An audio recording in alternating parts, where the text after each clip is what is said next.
Olha, eu sou herdeiro de uma tradição. Eu venho de uma cidade pequena, do interior do Rio Grande do Norte, e nessas comunidades pequenas, as pessoas participam muito ativamente da vida religiosa, da vida social, da vida política da cidade. E fiz uma especialidade que é extremamente gregária, a anestesiologia. Eu me lembro que nos tempos de residência médica, Dr. José Roberto Nossiti dizia com muita clareza: não há anestesiologia sem grupo, né? E os próprios médicos, apesar de profundamente inteligentes e até um pouco individualistas, mas trabalham em equipe, e equipes multidisciplinares, né? Tudo isso contribuiu para despertar o interesse para fazer uma doação do meu serviço, do meu trabalho às entidades médicas. É uma forma de você se inserir no contexto de sua profissão e conseguir executar ou realizar as aspirações ou expectativas que você tem para ela.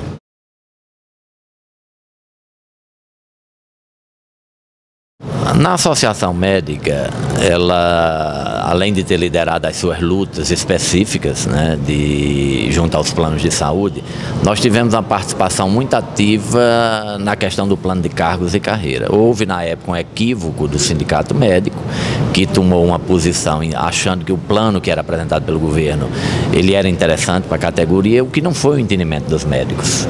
E, especificamente, eu fui procurado na associação médica por esta corrente ou este grupo, que era amplamente majoritário, para fazer o enfrentamento do governo e conseguirmos um plano mais ou menos no formato que nós queríamos.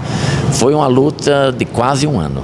Neste período nós tivemos paralisações, nós tivemos greves, nós tivemos intervenção do Ministério obrigando a voltar, mas nós tivemos pedido de demissão coletiva. Num dado momento, especialidades como anestesia, neurocirurgia, ortopedia pediram demissão coletiva do governo do Estado.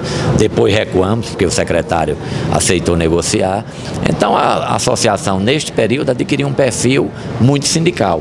Inclusive, na época da paralisação, da greve, houve o questionamento do poder público de que não era função da associação médica promover greves, né? Não era de suas prerrogativas, isso era uma prerrogativa sindical. Na época nós argumentamos que podia não ser legal, mas era legítimo, porque representava o desejo dos médicos do Estado.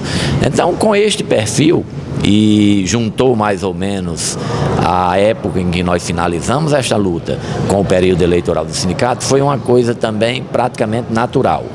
Agora, houve eleições. O grupo que estava no sindicato achou que ainda poderia continuar e nós disputamos a eleição. O nosso grupo, pelos resultados obtidos, chegou a 70% dos votos. Então, foi uma vitória significativa que, digamos assim, coroou o trabalho realizado na Associação Médica.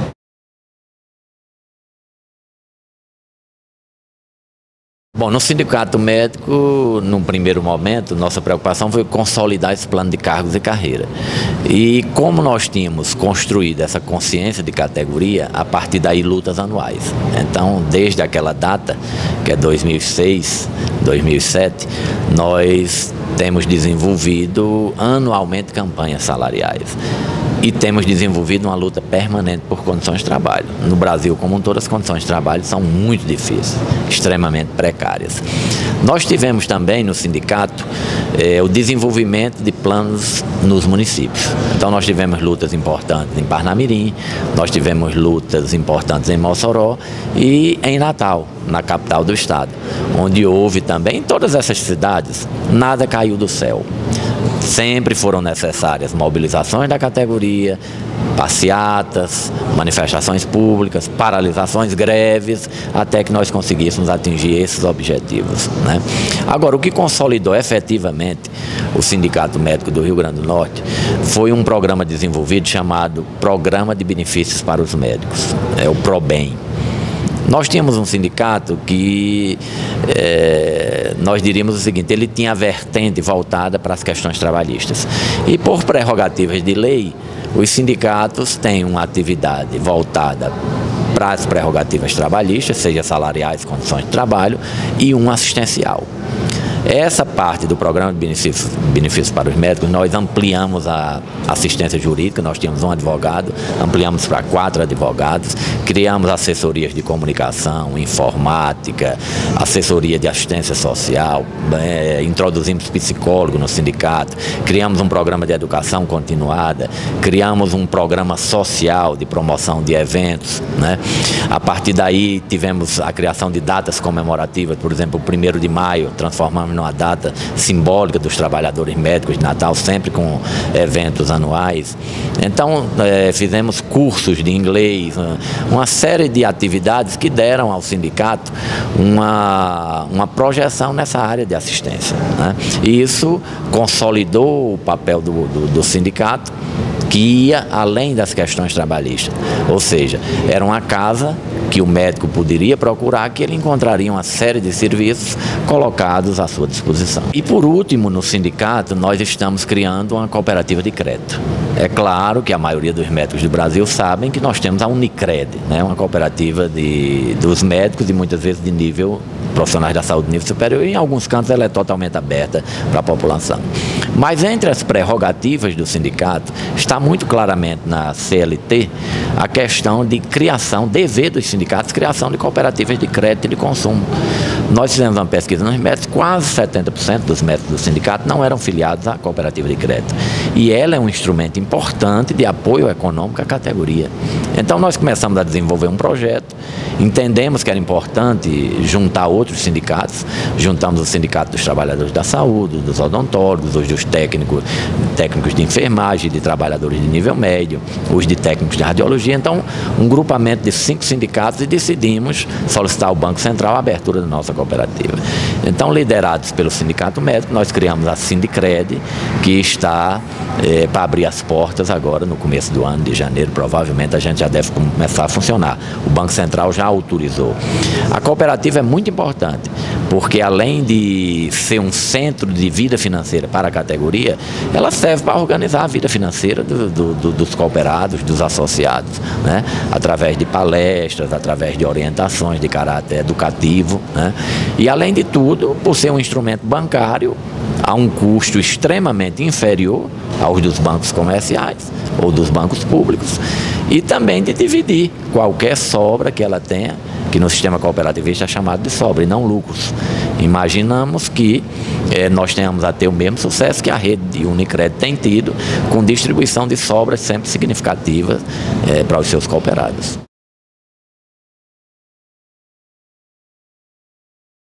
Uma feliz coincidência fez com que este ano, né, nós tivéssemos eleições na FENAM e que a indicação fosse dos estados do Nordeste. Há um rodízio na FENAM, onde as regiões ou as federações regionais, elas fazem um rodízio de indicação deste candidato. Quando eu apresentei meu nome, ele foi bem visto, bem acatado. Havia outros que pleiteavam, evidentemente, há estados importantes no Nordeste, Pernambuco, Ceará, Bahia, né? Outros estados também tinham, e pelo peso de suas lideranças, tinham plenas condições de exercerem a presidência da FENAM. Mas o meu nome conseguiu agregar uma parcela maior. Ceará, a Bahia se agregaram ao meu nome, junto com Sergipe, Piauí, né? E nós tivemos, de qualquer forma, Pernambuco pleiteou até a última hora um nome de Pernambuco para exercer a presidência da FENAM. Mas na decisão do Nordeste, 6 estados ficaram comigo, né? O Rio Grande do Norte, o Maranhão, Sergipe, Piauí, Bahia e Ceará. E Pernambuco teria, teoricamente, 3 votos, mas recuou, né? Não apresentou a candidatura. Em maio de 2012, na eleição da Federação Nacional dos Médicos, aí a chapa foi por unanimidade, sacramentada por todos os estados, votada por unanimidade. O que eu acho importante, eu achei importante no processo, é que, na verdade, apesar de eu ter pleiteado, e na verdade ninguém chega a lugar nenhum se não se propuser a chegar lá, a escolha do meu nome, ela fez parte de um processo. Nós formamos um grupo né? E este grupo desejava transparência, democracia, mudança, renovação, né? Pretendia dar alguns encaminhamentos na Federação Nacional dos Médicos e, a partir desse conjunto de metas, é que foi alocado ou extraído do grupo uma pessoa que pudesse, vamos dizer, simbolizar, representar este movimento e ser o candidato do grupo. Então, eu acho que foi importante e hoje nós exercemos a presidência, evidentemente, de todos os médicos, de todos os estados, de todos os sindicatos do Brasil. E nossa administração, ela está centrada, primeiro, na democracia. Isto é fundamental. Segundo, acompanhando a vertente da democracia, ampliação da participação da base. Os sindicatos estão tendo uma vida mais ativa, nós estamos puxando os sindicatos a participarem mais ativamente. Terceiro, tentando transformar a FENAM, Federação Nacional dos Médicos, na voz representativa dos médicos em todas as instâncias que envolvam as questões trabalhistas, junto ao Ministério da Saúde, junto ao Ministério do Planejamento, ao Ministério do Trabalho, ocupando essas mesas de negociação.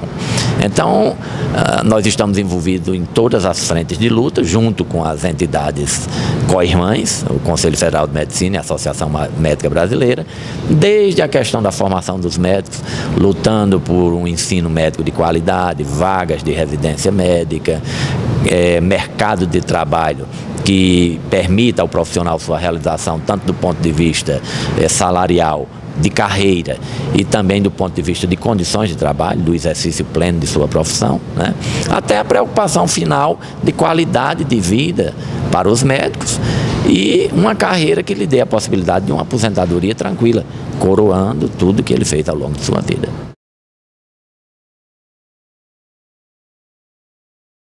Há uma frase bem interessante do escritor aqui latino, uruguaio, Eduardo Galeano, que ele conta uma história dos indígenas, né? Uma disputa entre indígenas. E nessa disputa era vencedor quem conseguia doar mais do que tinha, né? Eles começavam a atirar para fora de suas casas, cada um atirava os bens que possuía, né? Então aqui isso me impressiona muito, porque eu entendo que a vida da gente é composta de missões, né? Há muitas vezes o desejo ou a disposição da pessoa de exercer determinadas posições ou determinadas funções, mas isso é acima de tudo missão. E as coisas casam quando você é convocado para elas, quando há o entendimento de que naquela hora, naquele momento, você é a pessoa para exercer aquela posição. As coisas aconteceram para mim de uma forma mais ou menos natural. Eu acho que me preparei para os cargos que me propus a exercer, né? Outra coisa que também eu sempre tive muito cuidado, e consta inclusive de um dos livros de Barack Obama, que diz que essas posições são acompanhadas de perdas. E ele colocava que por felicidade chegou a exercer essas posições, inclusive a presidência americana, sem essas perdas. Por exemplo, a perda de sua vida pessoal, né? Eu consegui conciliar ao longo desses anos a minha vida pessoal com o exercício dos cargos. A perda da família é outro risco grande. A perda da independência, ou seja, suas posições começam a desaparecer, englobadas pela posição dos grupos a que você pertence. Eu sempre me senti muito à vontade nessas entidades, sempre consegui democraticamente, né, conciliar meu pensamento com as ideias que eram defendidas, incorporando ao grupo as minhas ideias e absorvendo o que achava que era importante e que era positivo para o movimento médico. Então eu acho que guardo as melhores lembranças, as maiores emoções desse período e acho que vale a pena. Eu acho que é uma doação.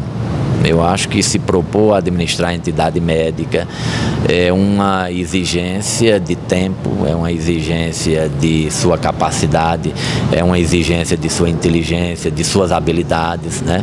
Você se torna ali responsável por um grande grupamento de pessoas. E outra frase que me impressionou muito também no colega do Rio Grande do Norte, numa época de umas campanhas políticas lá, e ele dizia: presta atenção, Geraldo, nenhum líder pode conduzir, não pode, tem o direito de conduzir o seu grupo para a derrota. A gente tem que conduzir o grupo para as vitórias. Então essa responsabilidade é muito grande nos nossos ombros, né? Seja qual for a entidade que você dirija, que você presida, a responsabilidade de conduzir esse grupo para ser um grupo vitorioso, para alcançar os seus objetivos, ela pesa nos nossos ombros. Mas também é profundamente gratificante quando esses objetivos são atingidos.